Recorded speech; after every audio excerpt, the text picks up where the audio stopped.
Oh no, they're complaining about John again. I really have no idea what to do about this. I'm just going to hope it goes away on its own. Now listen, I get it. Sometimes it feels like the easiest thing to do is to ignore the darn problem that seems to be right in front of you. But if you are in leadership, I will promise you ignoring the problem will probably bring you more headache. My name is Tammy, your Better Leader and Communication Skills Coach, and we're beginning a series of conflict misstyles. And today we're going to start with number 1, ignore the problem. Now, if you have used this style yourself and you've hoped like heck that the issues around you are going to resolve on their own, you've probably noticed that it's not very effective. So we're going to talk about why people ignore the problem, what are the risks, and what you can do to change things up. Now listen, we all have conflict. The potential for conflict exists anytime you have two people in the same space.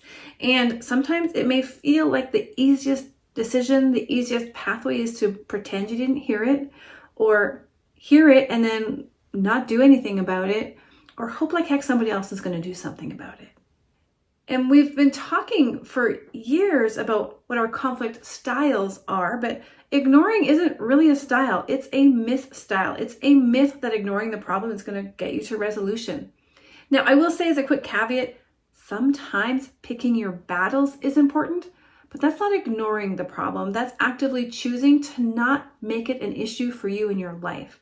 So we're going to dive into why people choose to ignore the problem next. All right, so there are 5 reasons. They're very much interconnected, but I'll just break them down here. First, number 1 is we're afraid to take responsibility. Number 2 is we're trying to avoid potentially unpleasant consequences. Number 3 is we are afraid we will lose any sort of influence. Number 4 is there's a risk to a potential relationship as well. And number 5, it's just darn uncomfortable. Now, if you're in leadership, you have probably already noticed that there are examples that you can pull forward where, you were afraid to take responsibility because you worried that 1, maybe you're going to get demoted, lose your job, lose influence, your team is going to not listen to you anymore. Those worries are real. So we actually want to get ahead of them, and ignoring the problem does not do that. So those 5 reasons really tie into the risks. If you're afraid to take ownership, responsibility, be involved in finding a solution, then your team is not going to trust you. Big risk number 1. You are not going to feel as happy at work because you don't have the same relationships. People are ignoring you. They're talking about you instead of with you.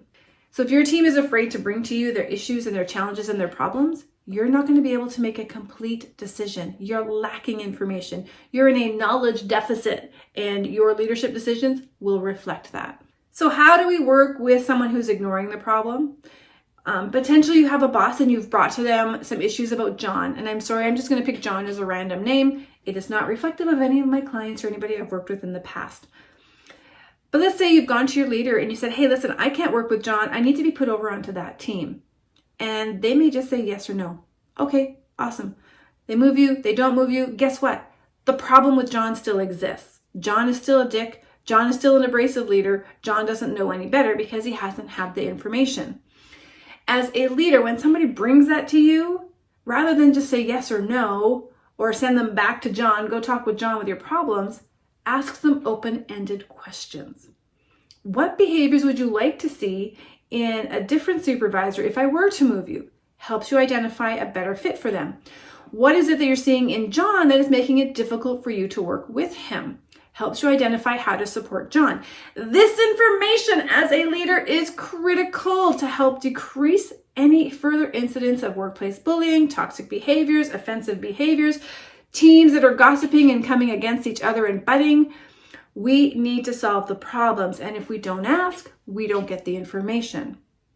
So if your employee says, well, listen, John is just really rude, he cuts me off, and I would like to work with somebody who appreciates what I bring to the table. You're already getting information about how to support John to become a better person and how to help this person be their most productive, best self in the workplace. That is a win for a leader. You don't have to ignore the problem by just simply going, okay, sure, we're going to move you, or no, you're going to have to work with him, go figure it out. That is not going to help you as a leader. So you need to know, first of all, you're not alone in using this misstyle. A lot of people choose to ignore the problem because they think it's the fastest, easiest path just to say, you got a problem? Sure, go over there and do what you need to do and just ignore this person. Because when they go over there to do what they need to do, they're talking about this person who doesn't have a clue as to what's going on. Or maybe they do and they choose not to deal with it because the leadership team is not dealing with it. So ask open-ended questions. Find out what they need, what they don't like, how you can support them, and that will help you make a positive impact because you have quality information, not quantity. And that quality information is filling in the gaps of your knowledge deficit so you can make decisions that support both John, for example, and the employee who brought you the concern. Now, as a caveat, because I do communication coaching, if you cannot move a person to another team and these two players have to still be together, you want to mentor that conversation. Find out what they've tried already. What are their barriers to speaking with John, for example? And then fill in the gaps for them. This is a skill build area for them. It's a mentorship building area for you. And you become allies in creating a psychologically safe workplace without ostracizing John. These are human moments that require human solutions.